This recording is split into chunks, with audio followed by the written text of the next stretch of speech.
Okay, the next exercise we're going to have a look at is using the cosine rule, but this one we're going to have a look at the separate cosine rule that we can use to find angles. Now the previous cosine rule we used was c squared equals a squared plus b squared minus 2ab cos c, and that rule was the rule we used to find sides because it was the side in terms of little letter c that started off the equation. And remember, the c was the one that linked together, that was the sausage link, and it started and ended the equation. Now the rule that you're going to use to find an angle is this rule, we just rearrange it. I'm not going to do the rearranging for you, I'm just going to show you the actual rule because I do believe on your formula sheet you have the rule also for finding angles. So the cosine rule for finding angles is cos c equals a squared plus b squared minus c squared all over 2ab. Again, the c squared and the cos c, this angle and this side, are the ones that sit in the sausage that you can make. The A and B are the ones that come from the two circles. They're the two sides that have no opposite links to their angles. So let me give you an example.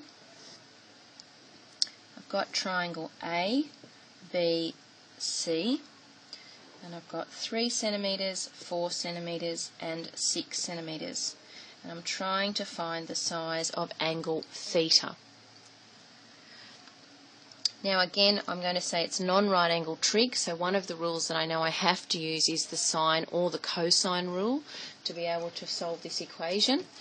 So the cosine rule is the one I'm going to use for this one. But remember, if you're not sure, you're going to try and see if you can draw 2 sets of sausages. So I can't draw 2 sausages, I can draw one which links my side 3 to my angle theta, and the other 2 are my 2 sides, so I need to draw 2 circles. The fact that I've drawn 2 circles and not 2 sausages means that I need to use the cosine rule. I'm finding an angle, so it's this cosine rule formula that I need to use. So cos c equals a squared plus b squared minus c squared all over 2ab. Okay, so my cos c is my cos theta, is the one inside this link. So a squared can be either one of these 2 triangles. So a squared is 4 squared, I'm going to make b squared 6 squared, minus the c, which is the side that's in this link here, is the 3 squared, all over 2 lots of a was 4, b was 6, and again it doesn't matter which order you put them in. Okay.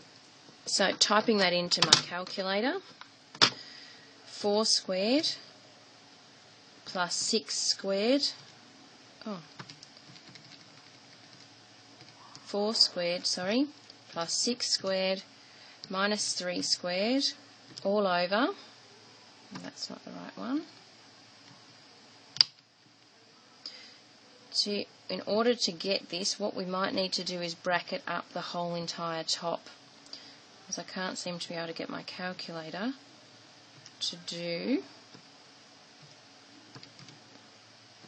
Okay, so I'm going to start again.